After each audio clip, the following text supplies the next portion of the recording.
Welcome to all the map changes in today's new update. We finally have Megalodon's pipe completely built and completely complete, ready for the live event, which will be taking place this Saturday at 2 p.m. Eastern Time. You can see we've got the countdown in place. We have our final connection point here connecting to the pipe, and here we have everything set to go for this pipe's destination for its final, event, which is going to happen with the Megalodon ship. Now, going off what we had yesterday in last night's video, we know that Megalodon is going to be trying to crash this into the island and crush it, and also work with the Wanderer, but not fully work with him because he doesn't exactly know who he is. This is really exciting that we've got this live event countdown in game, and it will be ticking down in your game. It actually does tick down, but I've just paused it just for the sake of this replay. But there we have it. So that is the first map change. The pipeline is complete, which is really nice. And if you guys haven't already, apparently if you enter in any creator code to the item shop, they have been giving out a free emote. I'm not too sure if this is still happening because I have already claimed mine, so let me know in the comments down below. But if you want to support me, you can enter code post to your item shop. It really does go a long way and help support the channel. Thank you anyone considering to do that.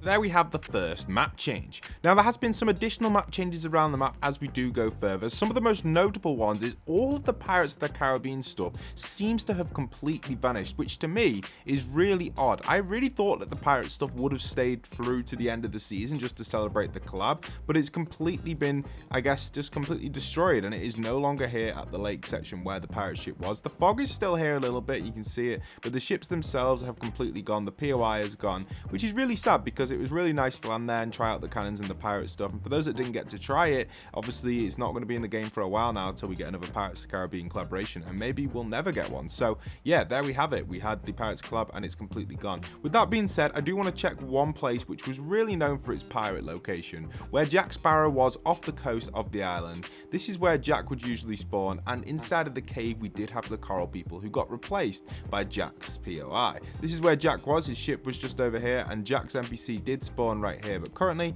he's no longer here. It does look like the coral people have returned in this POI, which is really exciting because these got completely replaced by the Captain Jack Sparrow collaboration, but are now officially back at this POI and are in their same position as they exactly were. So it's almost like they just reverted the update and didn't really add them in. This is a little bit of a weird thing up here with some leaves coming through, but overall this POI is back to its original. The map is currently calibrating XP, so it probably will be done by the time this video is actually up, or it may just be almost finished. So head in, help it calibrate, help support the map, and you'll also get a bunch of XP inside of it from there. Now, one of the bigger map changes this update is the Fall Guys stuff. We now have the brand new Fall Guys course in the map over on the side of Classy Courts. So if we go over to the location of Classy Courts, you can see that we do have the location of the Fall Guys course, which is just outside Classy Courts. And you can see this is the course overall. It is a really neat course. You can actually play it as a bean in game. I'll show some gameplay of it in a second. And all of the stuff is interactive,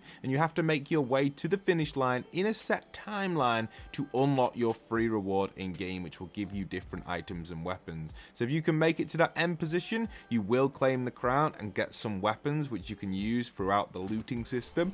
Here's my run through of the course so I can show you guys how to do it. So when you land in at this location, obviously you want to drop in, do the course the best you can, and complete it as quickly as possible in this time frame. It's a fairly easy course. It only requires some basic parkour, and with a little bit of skill, I think anyone should be able to do this quite easily. 50 seconds is a little bit of tight, so you don't want to, the time can be a little bit annoying, like I said, but I don't think it's too bad. I feel like you can make it just in time if you make one or two mistakes, but it's hard to make many mistakes in it just because it's so easy and so basic. Like, this bit's a little bit difficult. I think I messed it up because I was using my other computer at the same time, but by the time I got to this point here with the hexagons, it can be a little bit difficult if there are multiple people, but making sure there's not multiple people, or if you take the opposite route, which is what I did in this scenario, it'll get you to the end where the crown is, and all you got to do is just jump into it, and then it'll teleport you out in a teleporter and actually have this weird kind of Fall Guys, I don't even know, it's not even a Fall Guys thing, it's like some sort of chicken bird thing following you around in a circle. I don't know what this is. Maybe it is something from Fall Guys, I can't remember what it is. But anyway, when you land in, you can see I do get the loot. It'll like open up the chest for you, and you'll get some okay-ish loot. You'll get a full inventory and some extra shields, which is really neat. Another map change I want to mention is this geezer, which is when you actually land in, if the course is full, it will teleport you to this kind of giant Fall Guys statue where you can actually interact with it, and this will give you access to the course once there is some space.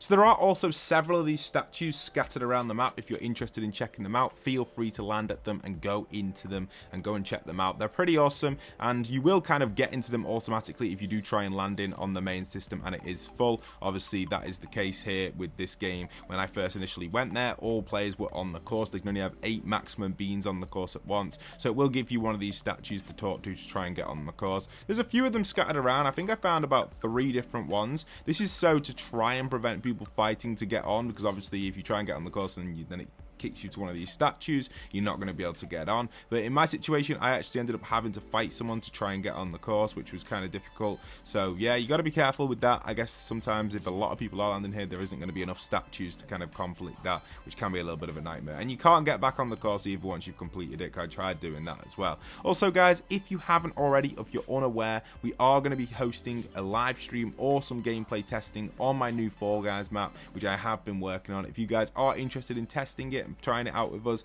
let me know in the comments and join the Discord. I'm also going to be doing a birthday giveaway for 50 Fashion. It's finally hit its birthday, and we're now going to be celebrating that by giving away some V-Bucks to you guys for those that get wins inside of 50 Fashion. More details on that very, very soon. That's just an overview of what's going to be happening, but we will be giving it away for you guys. So keep your eyes peeled for that, and don't forget to join the Discord if you guys aren't already in it. Also want to mention a few other things that got added in today's update, which aren't part of the map changes, but are related to the event and the future of Fortnite. We have got basically confirmation now that the Wanderer is Dr. Doom, and you can see Shinna's opinion on that isn't too happy about it, but I'm quite excited for it, obviously knowing the island's been doomed before by a mystical bot-shaped villain.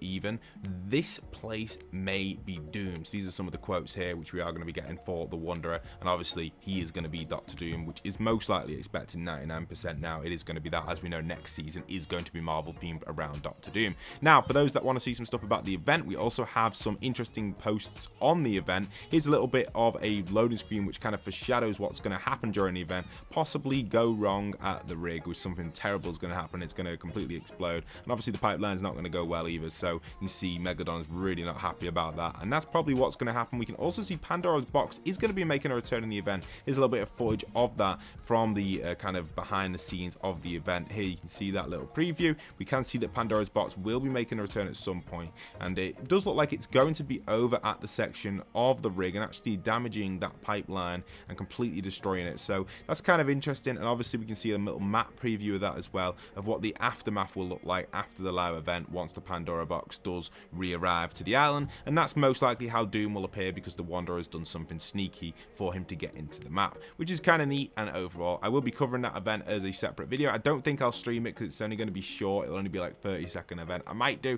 we'll see what happens, we'll see where we're at, but probably not. It's probably not worth setting up a stream just for a 30-second event. Also for some bundles popping in, you can see there's a few here. We've got a new skin on the bottom right. We've also got X-Men, Dragon Ball Z as well, and also a new style for the Nike skin as well, which is really cool.